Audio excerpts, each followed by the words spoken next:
বন্ধুরা, কালকে আমি একটা পায়রা ধরেছি। পায়রাটা আপনাদের শখ করেছি। পায়রাটা এখন ডানাও কাটেনি, কিছুই না।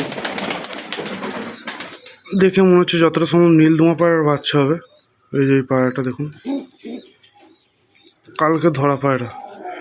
পায়রাটা আপনাদের শখ করেছি, আপনারা একটু শখ করুন।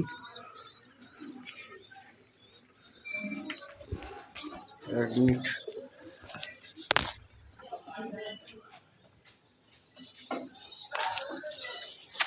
এই যে দেখুন, কালকে এই পায়রাটা আমি ধরেছি।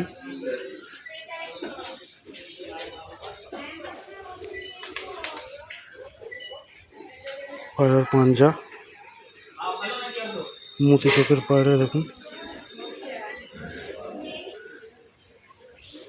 আমি যেহেতু একাই ফোন ধরে একাই ভিডিওটা করছি, একটু অসুবিধা হচ্ছে।